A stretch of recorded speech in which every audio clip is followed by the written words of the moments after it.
Well, good morning. If you can find your place around the table, I'm confident, you know what, we're going to finish on time and let you spend the next hour standing around talking to each other. I'm going to ask my friend Joe Duran to come on up and make his way. You're not my friend.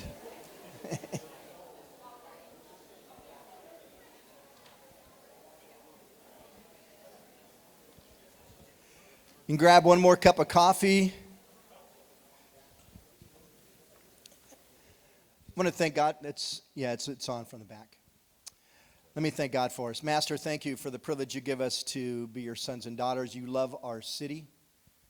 We love it, but you love it so much more. Lord, you are doing something incredible in us as you are bringing us together in unity, in harmony.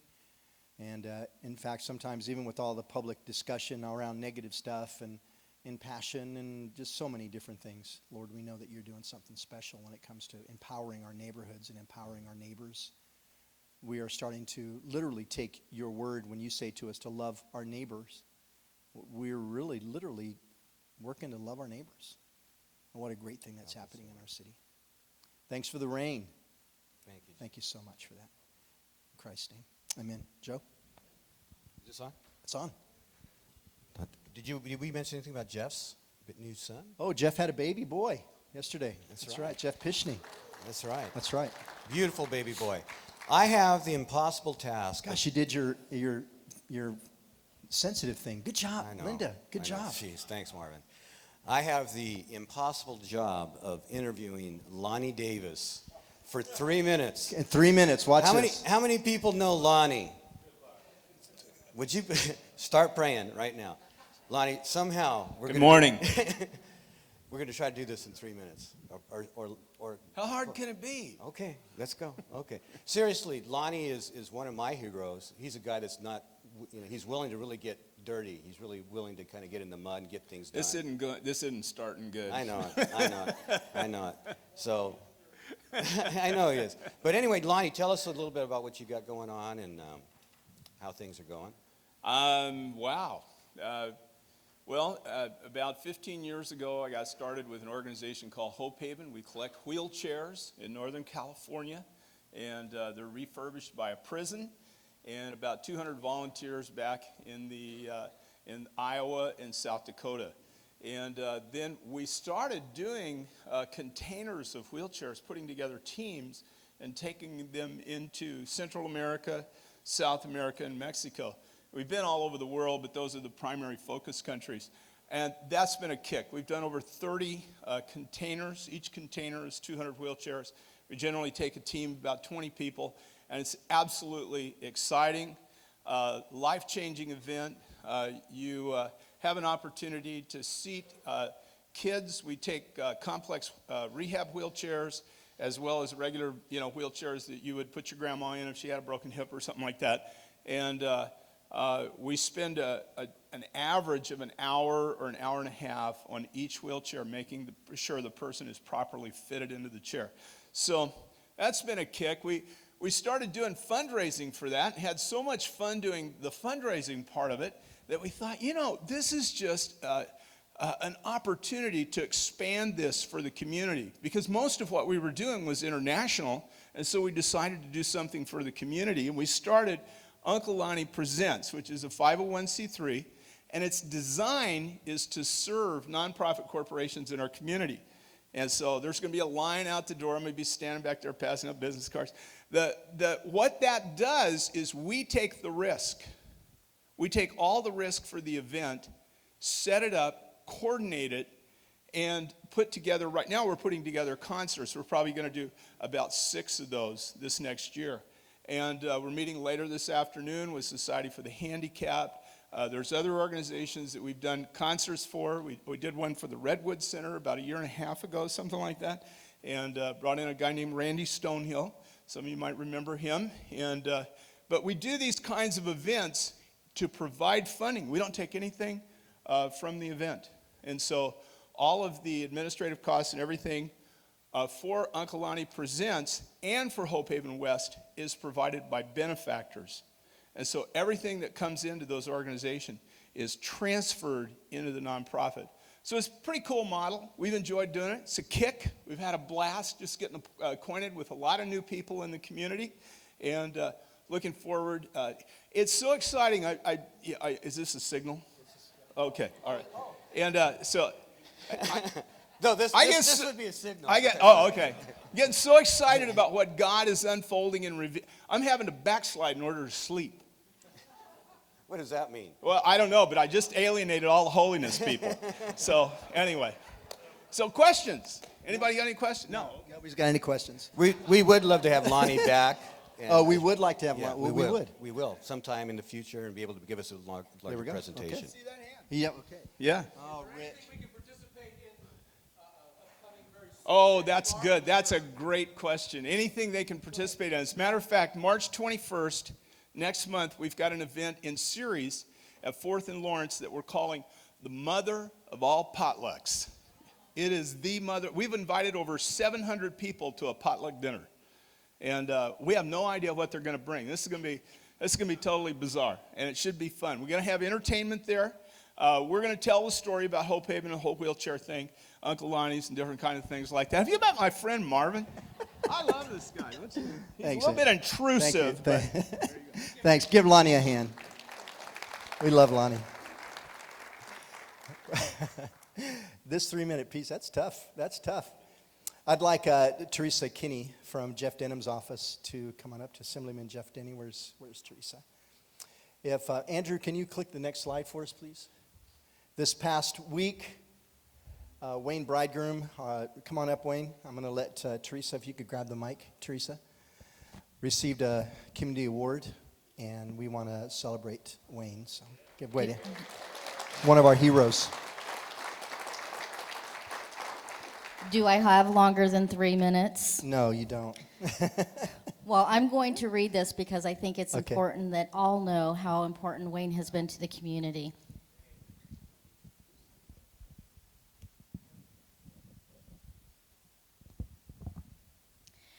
This is a congressional record, which is an awesome award to get from Congress.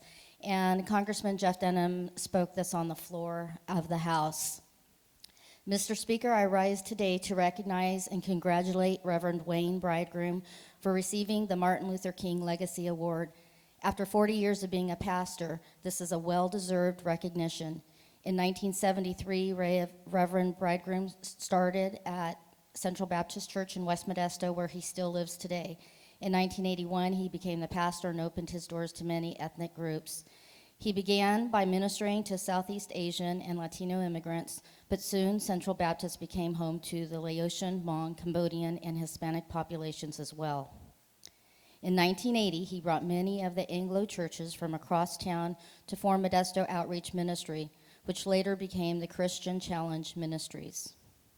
Pastor Bridegroom has a unique ability to develop networks and to put his talent to work, becoming the co-founder of Harvest of Hope. Harvest of Hope is a collaboration of church, neighborhood, and county government which focuses on providing goods for needy families. In 1989, he spearheaded a group called Love, Inc. I remember that, which paired people in need with agencies and volunteers and churches. He also helped in the founding of Weed and Seed, which led to First Tee, a golf mentoring program on the city's municipal course, and started Boy and Girl Scouting programs on the west side. In the last 20 years, Reverend Bridegroom has worked with the West Modesto King Kennedy Neighborhood Collaborative and helped improve relationships between police and the community. In 2000, Pastor Bridegroom helped form Congregations Building Communities, the PICO affiliate in Modesto. In addition, he assisted in forming a street lighting district to add streetlights to an unincorporated area of southwest Modesto in 2005. Most recently, he's been involved in calls for immigration reform. His church's congregation has been a mixing pot of Latino, Hmong, Cambodian, and Laotian people sharing space and worshiping together. In June, he plans to officially retire as the senior pastor of his congregation, but plans to continue as an unpaid volunteer in that role. Pastor Bridegroom has also served as an interviewer for Stanislaus County Sheriff candidates and the City of Modesto police captains. He has organized a baseball league in West Modesto and chaired block parties for the National Night Out. Those are pretty awesome. I've been there. My speaker, please join me in praising Pastor Wayne Bridegroom for his significant contributions as a bridge between evangelicals and Catholics, U.S. citizens and immigrants, and his overall effort to provide a thriving foundation for our community. Thank you. Amen, Wayne. It's an honor to do this for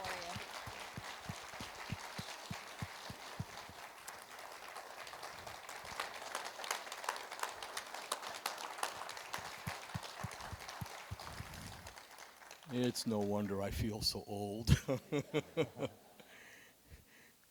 It's been a good ride. It isn't over yet, and the truth is maybe no. I know all those quote different groups I've worked with feel that they benefited from me, but the real truth is I have benefited far more from them. It is so good to get dirt under your fingernails, especially with people who are different from you. I have learned so much. Praise God. Isn't he good? Amen. Hang on here, Wayne. Omero, come on up. I'm going to ask Wayne's right-hand mentee, son, my friend Omero Mejia, to come up. And Omero, I'm going to ask you to just pray for Wayne, bless him. Thank God that he's been in our community and has loved our city. I want to pray for Wayne. He's been so instrumental in my life. He's a mentor. I want to pray for him that he continues giving him strength to keep guiding young people and community, and bless his family, his grandkids, and just bless our communities, and that he's a role model for us of Christ-like that we all want to achieve, to strive to be. Amen. Thank you. Thanks, Omero. Thank you, guys. Thank you so much, Wayne. You're a hero to so many of us. Around the table, we've got a question we want to ask you. If you could wave a magic wand around our city, what would you wish for? Talk around the table. Make sure you say your name. Give enough space for everybody to talk. And we'll be back in a few minutes. If you don't have a table, just make a table back there in a circle and go from there, okay? Hey, Jacob, Ruben is right behind you. Turn around. You guys connect with Ruben there, and see you in a few minutes.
Testing.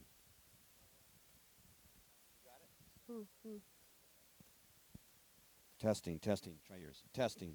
Testing, testing, No? testing. Hi, nice to meet you.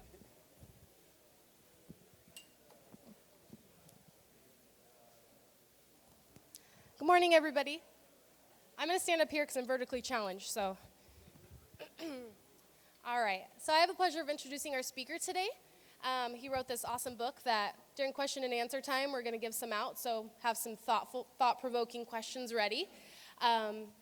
So he's been busy, not only writing books and, loving neighborhoods, but yesterday he was connecting with Crosspoint leaders here and other neighborhood leaders. And then today, on the road again to government officials, different pastors. So he's really on the ground putting in work to love neighborhoods, especially in this area too. So this book about building relationships to really, really commit to loving your neighbors well, as you would your family or anybody you really care about, and as yourself too. So, and really putting it into practice. So I'm going to introduce Dave Runyon. So he's going to give some practical tips.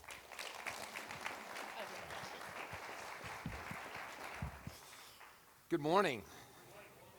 I'm going to sit because I rolled my ankle like in a really severe way a couple days ago, and so and I was not snowboarding or doing anything really fun. I was just walking down the stairs. I just turned 40 last week, so it's Wayne. It was really neat to hear about your legacy and about what you've been doing here. And I'm pretty sure the rest of you know this, but just in case you don't, that's not normal. I get to go to all these cities, and I don't see. I've never been around the number of faith leaders in this community that bleed kingdom collaboration is incredible. And so it was really neat just to hear your story and to hear your heart. One thing, there's a lot of things that caught me when she was reading. There was one thing, though, that she mentioned that really grabbed my attention, and that's the Weed and Seed program. If you wanted to take that to Colorado, you could have like a really good ministry. I'm pretty sure that your Weed and Seed program is different than the Colorado version. So anyway, I'm just going to share a little bit of my story. And what's going on in this room is a reflection of really what shaped my life over the last few years. I was a pastor for almost 10 years in my city. And I worked at two great churches. I loved being there, but God started to birth this, what I would consider a holy discontent inside of me. And I just started to get obsessed with John 17, with Jesus' prayer for unity. And I literally would go to bed at night thinking about that idea, and I would wake up in the morning thinking about that idea. And then I would try to reconcile the fact that here I was as a pastor. I was kind of doing the laser show church thing, and here I was spending all this time in this hour and 15 minutes on Sunday. And the heart was I wanted to see people come to know Jesus. I wanted to see their lives collide with Jesus and be changed. And then I just kept on looking at this passage in John 17 where Jesus says, my prayer for you, for everybody, for all believers then, all believers that are going to come, is that you would be one. Because when there's unity, that people that don't know God in this sacred, mystical, beautiful way, when there's unity among God's people that don't know God get sucked towards him. And I just kept on looking at that text and going, what if that was true? Like, what if we actually acted like that was true? And so as I did that, I started to have these, this idea of like, I wonder, maybe a good first step is for what if the faith leaders in our city were friends? What if they just knew each other and were actually in relationship together? And so we started that. We started bringing faith leaders together, and it was great. And it really started to help a lot of our people shift and to go, oh my goodness, we're all on the same team. And so that was really worthy. But as we started to bring faith leaders together, we realized that there were some things that were missing. We realized that there's a lot of different sectors of our city. And that if we really care about our city, if we really wanted to see God become the kind of city that God dreams about for our city, that we needed to do more than just help a bunch of pastors and priests be friends together. And so we started to reach out to government leaders, and we started to become friends with them. And we started to reach out with business leaders, and we started to bring in, so that those three circles really defined what we were up to. And what we've learned is this, is that if you can get the people from those three spheres in the same room, you can get a lot done. You know, the faith leaders are sitting on the greatest volunteer bases in our communities. Whether or not they're actually mobilizing those volunteers or not isn't the point. They're actually sitting there. They're sitting in front of a bunch of people who every week they tell them, you should die to yourself and give your life away to others. And there's great power in that. And the government leaders in our communities whether we like it or not, when most people have an issue, they have a problem, they pick up the phone and they call a civic or a government leader and they say, do you have a program for this? Do you have a program for this? You don't? Please start one. Okay? And so what government leaders have, government leaders have the vision for how we should best engage in our communities. Government leaders, you can just ask them, tell me what you've been getting calls for. If you want to know one of the, some of the biggest places of pain in your city, just go and ask some of the people that God's put in authority what they've been getting a lot of calls for. And sit down with them. Ask them this question. If you could wave a magic wand, what would you do? And they know. They know what's going on at that street level. And business leaders, what we've learned, business leaders can lead. Because if you're a business leader and you can't lead, then you're not in business anymore.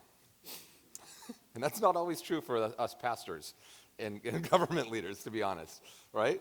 Some of the business leaders are laughing in an awkward way right now.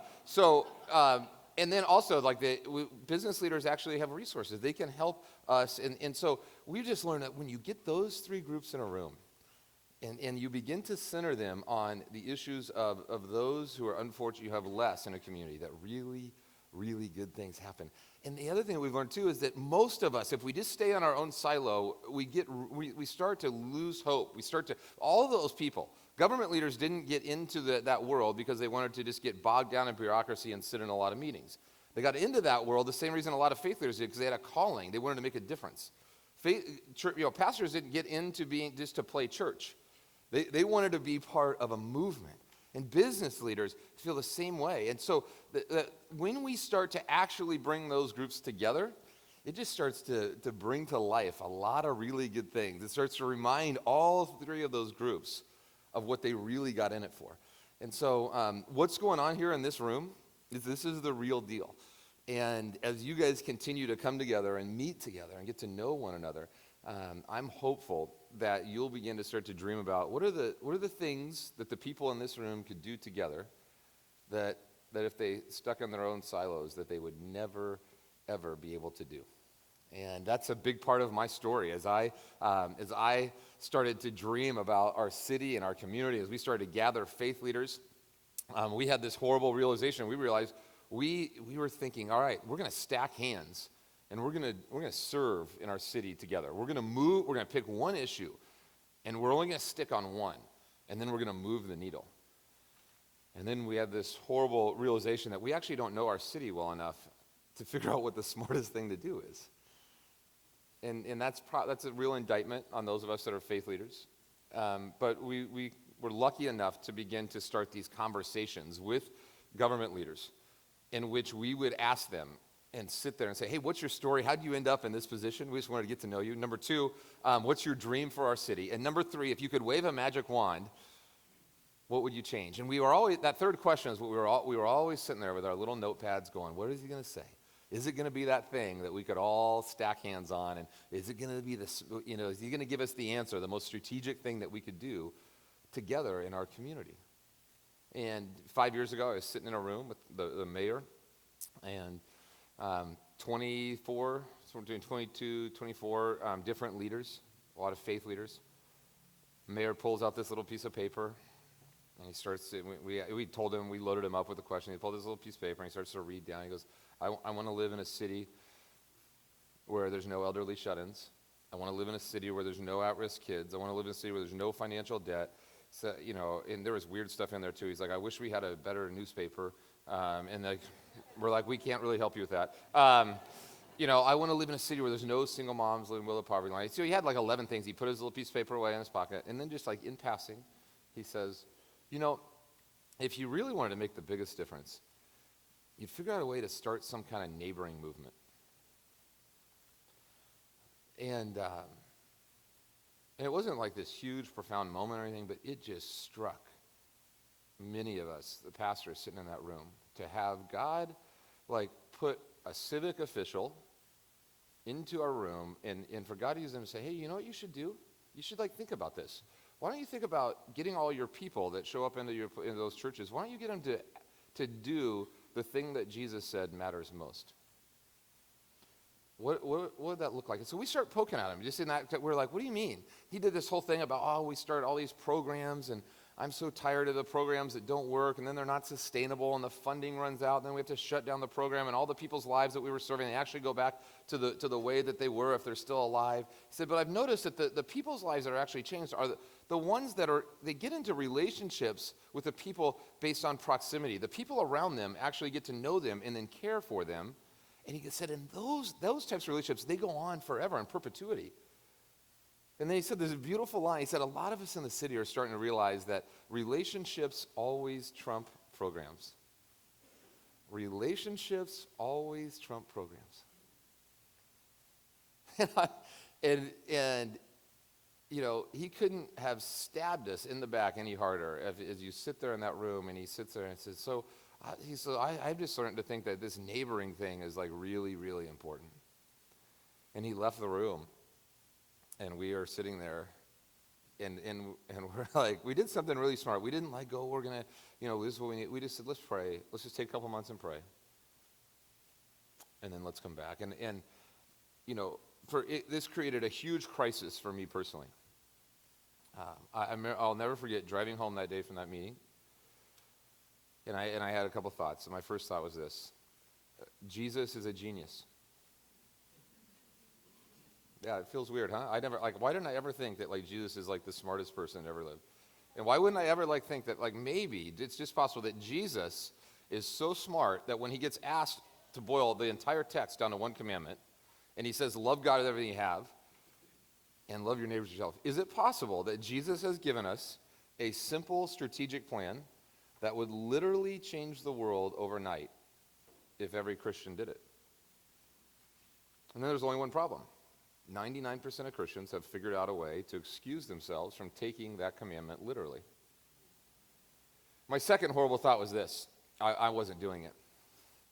I'm running outreach programs at the church, sitting on nonprofit boards, doing marriage counseling, helping people figure out life with their kids.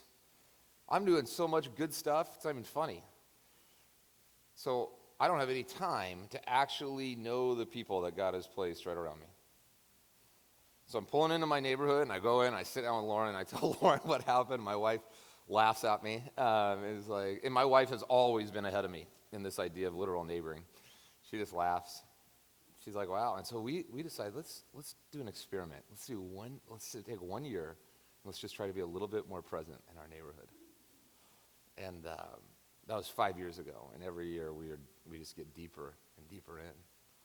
But when our pastors came back together and got in a room 2 months later, we had this amazing saint of our city. Her name's Vicki Ryer. She's the assistant city manager. I had been going around bugging civic leaders for a couple of years, saying, hey, how could we mobilize the churches? What could we do? And she would always say to me, she goes, you know what you should do with all those people? Why don't you get them to shovel their neighbor's driveway when it snows? And I just remember thinking to myself, no, that's not sexy. I want something big. Give us a social issue that we can actually take care of. So when the mayor says the neighboring deal, I'm like, oh my goodness, Vicki's right. And so we bring Vicki, and Vicki comes in, and she just starts laying on all these pragmatic ways of why neighboring really matters. That the crime rate drops significantly, and she backs it up with all these stats. That people actually live longer when they're connected to their neighbors. Malcolm Gladwell talks about this in the book Outliers. That when there's a crisis, whether it's a natural disaster, whether, any kind of crisis, that your neighbors are always your first. So she's just giving us all these, it's just this boom, boom, boom, all the way down the line about why neighboring is the best thing. And civic leaders, they know this. And the reason why civic leaders know, any smart civic leader, they bleed this idea of connectivity and neighboring. And the reason why they bleed it is because they actually care about our cities. If you're a city leader, you actually love your city, hopefully. And if you're smart, you end up here. You end up like you end up focusing on the thing that Jesus said to do. And so she does all of this different stuff. And we're doing this little Q&A time, and this is the moment that the whole thing gets cemented for us. Vicky looks at one of the pastors, and they're having this back and forth discussion, really nice, kind of, loving back and forth discussion about the city and about different things. And she looks at him and she says, "Hey, you don't think from where I sit in the city, from where any of us sit in the city, you don't think that we can tell a noticeable difference in the way Christians and non-Christians treat their literal neighbors, do you?" Excuse me? She said, "Yeah, you don't think like the mayor sits around and looks at our city and actually sees a noticeable difference in the way Christians and non-Christians treat their actual neighbors, do you?" It's like the most, I mean, what? So I've said that line now in rooms like this with over 150 different city leaders. Never once has a civic leader come up to me and said, "Oh, Dave, guess what? In our city, it's not even close. The Christians are the best neighbors." Never once has that happened. In our culture, across our country, there is not a noticeable difference in the way Christians treat their literal neighbors. How do we reconcile the fact that Jesus boils the entire text down to love God with everything you have, love your neighbor as yourself? If you only do one thing, do that. How do we reconcile that with the fact that there isn't a noticeable, drastic difference in the way Christians treat their literal neighbors? And the bad news is this: the value of neighboring's never been as low as it is right now in our culture as a whole. So what Christians would have to do to distinguish themselves isn't much. The bar's really low. And as I started to ask that question, I started to ask this question: how did I get here? How did I end up as a pastor? As a person who gets paid to equip people to live out the text.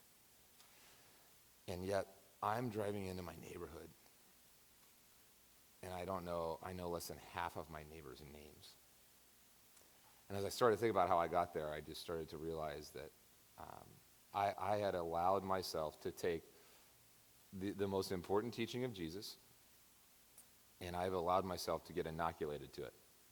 I'd been around it so much, and I had figured out these little nifty mental tricks that I could basically make a metaphor out of the most important thing that Jesus ever said.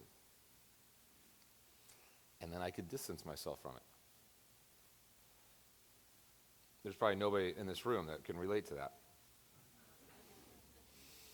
And how I did it is this. I looked at the parable of the Good Samaritan and I said, clearly, anytime you take care of somebody who's in need, you're neighboring. And then I just equated that to love your neighbor. And then I did this other thing where it's actually not in the Bible. I just kind of started, well, every time I'm doing something good, I'm really neighboring. I'm doing a lot of good stuff. So I'm kind of just neighboring all the time. And so I ended up with this metaphoric love for my metaphoric neighbors. And metaphorically, I was doing really well. And in reality, there's these people that live 20, 30, 40 feet away, and I don't even know their names. And so what happened, that crisis that created for me, and I don't want to, I want to say this, because in a room, whenever we share this, people go, you're not exegeting the text right, and that might be true. But I will say this: what you do with your coworker, what you do with the person on your kid's soccer team, what you do across the world if you're on a missions trip, that's all neighboring. I don't want to diminish that at all. But all of that doesn't make the person who's right across the street less of a neighbor. And somehow I made that work for my life. I made this idea, I made that true. And that's the answer of how we get to a place of where Jesus says, love God with everything you have, love your neighbor as yourself. And yet, in our culture, there's not a noticeable difference between the way Christians and non-Christians treat their actual neighbors. That's how you can get there. That's how most of us have gotten there. We just stick the saying on refrigerator magnets and T-shirts and bumper stickers. And we say, man, that's so good. We smile, get a little warm fuzzy, and then we just go on. And we forget that there's something really sacred about being in relationship with the people who God's placed right around us. So what I just described to you, that little crisis, that's what happened to a lot of us in that room. So we started to dream about, how would you start a neighboring movement? what would that even look like? We started to meet with some of our civic officials, and we started to say, like, this is like really, we've never thought about how to get people to be good neighbors, and like that's like, and we need to confess that to you, and then can you help us figure that out? And so we fell backwards into this beautiful, simple idea, and it has been the key to everything that we've done. And it's sitting in front of you. It's on that little grid there. Can somebody grab that for me? So the pastors, thanks. As pastors, we did this together, and it was humiliating. This is called the block map. For the sake of time, I'm going to do this really quickly with you. I want you to think about walking outside your front door right now. I want you to think about the 8 closest households or apartment units or whatever it is when you walk out your front door. And now I want you to list out the names of the people that live in those 8 households. I just want you to start writing it down, and we'll give you more. If you want to write it on this, if you want to write, or just do it in your mind if you have a pen. Actually, let's do this is worthy. Let's actually do it. You all have something in front of you. Use that Pray for Rain flyer, because obviously you guys aren't going to have that event anymore. So you use the back of that, draw like a little tic-tac-toe board on that, and just draw a tic-tac-toe board on that. This one you can take home. We'll hand out some more of these. If you have a group of people that you like want to like use this tool with, we'll put a bunch of these on the way out. I want you to write down the names of the adults or kids or whatever in the 8 closest households. Don't put in a household that's like 15 away just to make yourself feel better. The 8 closest households. You can't use weird lady who drives a red car. Annoying person. Hey, bro. Those don't count. Just write down the names of the people in the 8 closest household units to you, the ones that you can write down.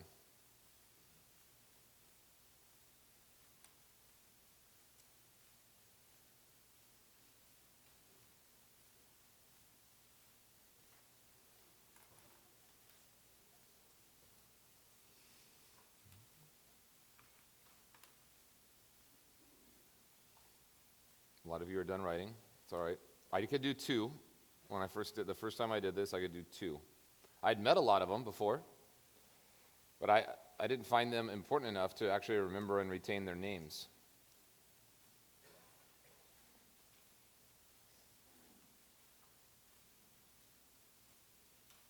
How many of you in this room can write down the names, a real name of a person in the 8 closest household units to you? Just raise your hand.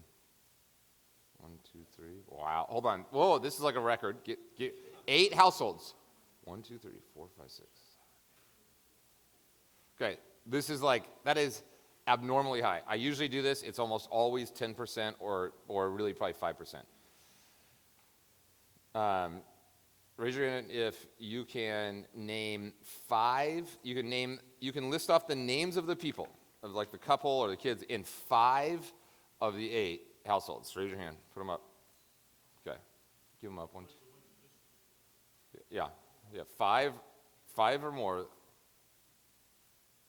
Almost half the room. You guys almost ruined my streak.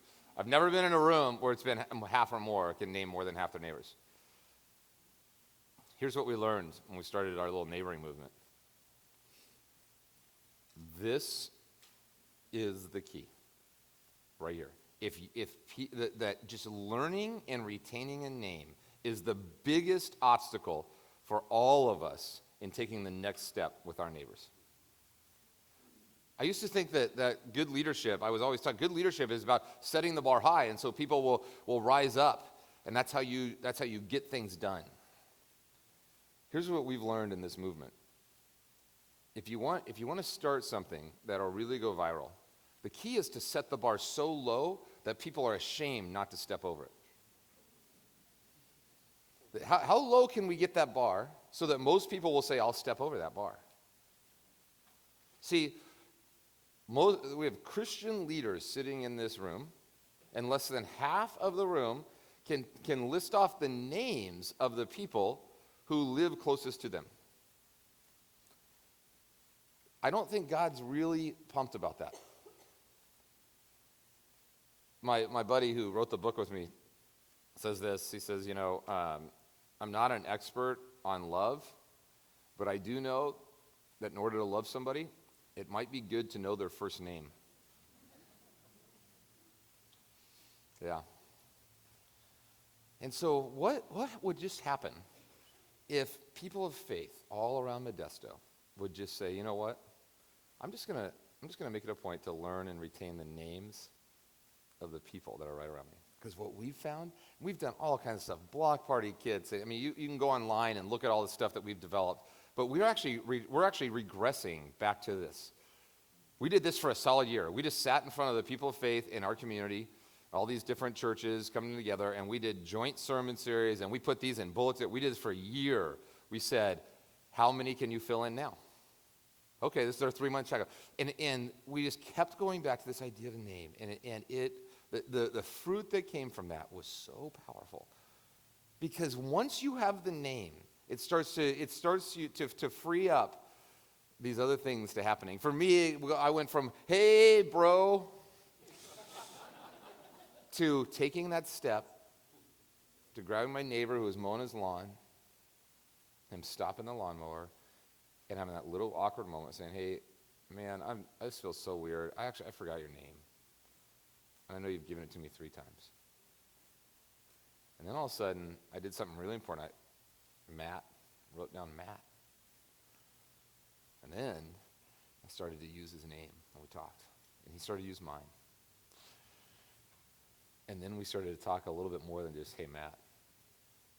We started to talk about the weather or sports. And then one day I asked Matt if he could help me move something. Then one day I asked Matt about something that was going on in his home with his son. And the next thing you know, Matt and his wife were over at our house, and we're barbecuing. And that took 18 months. It took 18 months. And it never would have started if I wouldn't have just eaten crow and gone over and figured out his name and written it down. And so what we've learned in our deal is that the little things when it comes to neighboring really matter. Just learning somebody's name moves you from stranger, that person goes from being a stranger to an acquaintance. And once that happens, you just don't know where it's going to go. Some of my neighbors, they don't care. They just want to get in their house, get in their garage. But some of my neighbors were lonely, and they were hurting. They were curious about us and about why we live our life the way we do.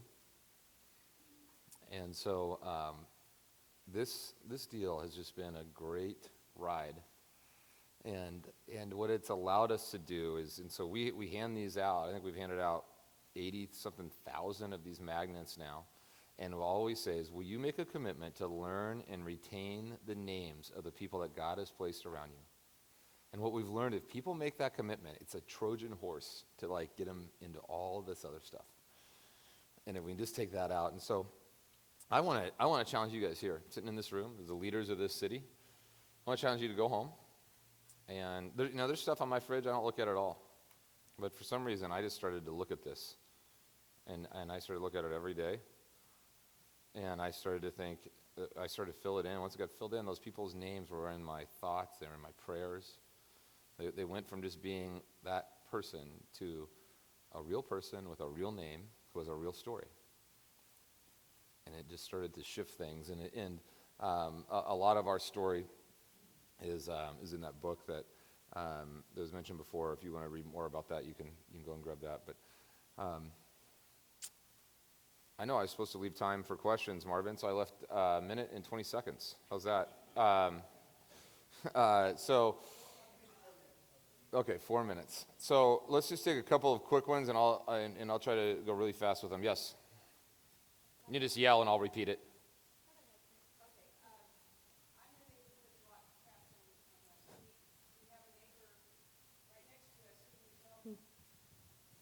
We helped his wife get out of a domestic violence situation, and she no longer lives in the country.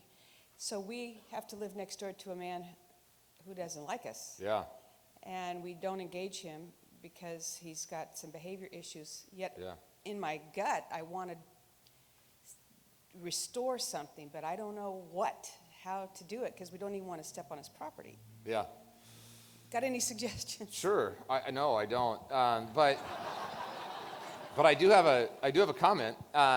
This thing, one, I'll say this: you're in the game.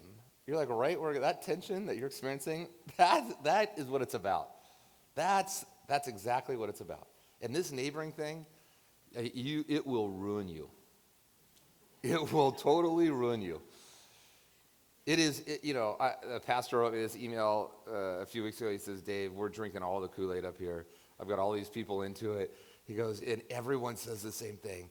This is the hardest, messiest thing I've ever done, and I don't want to go back. And I think that's the truth. It's so crazy. I mean, if you do this, you're just hurling yourself into ministry moments that are so far above your pay grade, you're not even ready for it.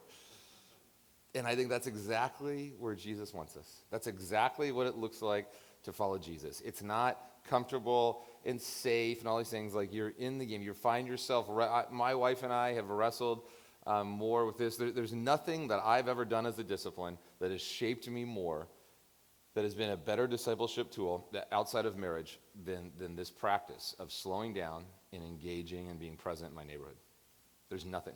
And so I don't have any suggestions. All I'm going to tell you is, I just want to applaud you. That tension that you're feeling, that angst, that's how it's supposed to be. That's that's the magic right there. Yeah, and who knows? I don't know where that story is going to end, but I just know that that's good stuff right there. All right, we'll do one more since we have one more comment.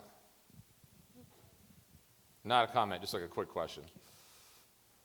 Perfect. Well, I'm going to just kind of wrap, and I'll stick around here for a little bit.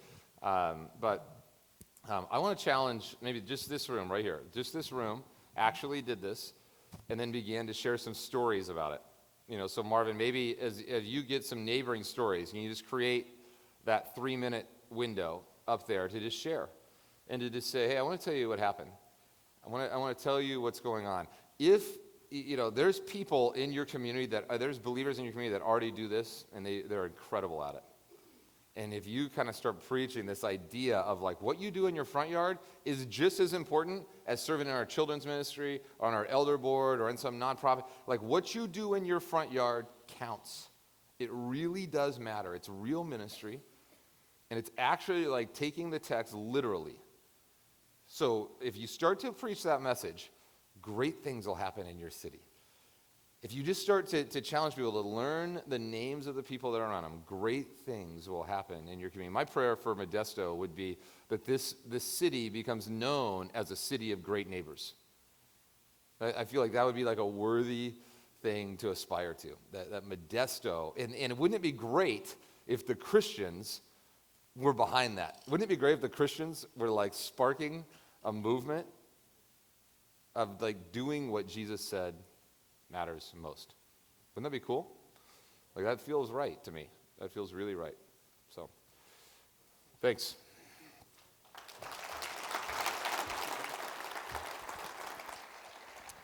Thanks, Dave.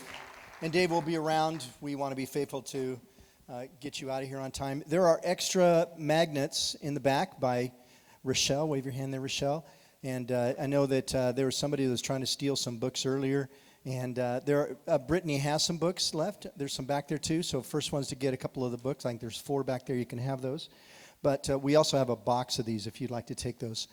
The key takeaway today, for me anyway, was that relationship trumps program. And relationship trumps program. And in our city, everything is trust and relationship. It's not about, hey, we're going to have this great program, and we are going to go ahead and change the world, and we all kind of yawn and go, yeah, I've been there, done that. No. Relationship trumps program every time. And we're going to give you time here just in a second just in a minute here to give you time to build relationships. I want to give you just a few things that are that'll be coming up on the calendar just to let you know. And these are equipping times toward partnerships. First of all, coming up very, very quickly is trust-based parenting. And where's Bill Minks? Wave your hand there. Bill's going to be leading that. Pray for rain. Even though we had rain today, we surely need more. And I got a phone call late last week from Calvary Temple Pastor Glenn Bartow and Rick Countryman from Big Valley. And together They are spearheading this for us. We're inviting all the pastors in the churches to come together, farmers to come together to pray for rain, and you'll be hearing more about that. And we want to welcome you to be a part. Next month, Catalyst right here is Jeff Kreiser, who will be speaking for us. How to collaborate with others without the anxiety of losing your people. And so Jeff from Sacramento will be here and present that for us and speak for us. We're also in collaboration with Stanislaus Community Foundation for a collaboration workshop, which is going to be April 17th. And I just skipped Love Modesto, so I'll come back to that. Sam Kaner, we want to, again, equip each other on how to be better collaborative partners in our community. What are the tools to do that? So building relationships is the key. On the other hand, how can we do that better? And so that'll be on April 17th. The cost is going to be $10. It'll be the Martin Peterson Event Center, but we'll have you more about that. Again, we all know Love Modesto rally the troops for that April 5th date. I'm working with the Creekwood neighborhood. And by the way, just want to introduce my friends from the College Area Neighborhood Association. Let's see, Sandy Clark and Twain Hart. And I'm going to say just Mrs. Suela, because I want to keep saying Carol, but I'm confident that's not her name. Karen, yeah, I got a Carol Locke. Pray Modesto is June 5th. It's a Thursday morning here. Last year we had about 300 people in the room. We prayed for Modesto. We'll have breakfast for you. But already put that in your calendar and say we're going to pray. And we'll continue. Cindy Marks, who's one of our board members in the back, and putting that together with her team. And in collaboration with some African-American pastors in town, and of course Wayne Bridegroom, because he's one, they consider him one of the African-American pastors. We're in partnership with them to have Reverend John Perkins to come in town in July and work with us together on collaborative ministry, reconciliation. I'm looking forward to having us work with some of the young leaders in our city and inspire our young leaders in our city to continue to take the mantle. And our city, our future, our city is in incredible good hands because of the wonderful young people, and you see them around the tables this morning. Let me thank God for us. Master, we love you with all our hearts. We want to love our neighbors as ourselves. Lord, you know, thank you for your grace on me as I spent 25 years in my neighborhood opening the garage door and closing it. And Lord, thank you for what you're doing in me, in my family, because of this notion that I am to love my neighbor. Not even a notion, it's a commandment. I am to love my neighbor. So, Master, thank you for these men and women, for the sacrifice they get out of bed. Thank you for Dave as he travels, and he is surely doing an incredible thing. You are doing an incredible thing in him and through him around the country. And this neighboring movement may continue to take root here in our city. It is rooted in our faith. And Lord, as we widen our arms to involve everybody in our city, may this be a city of great neighbors. In Jesus' name, amen. Have a good morning. See you later.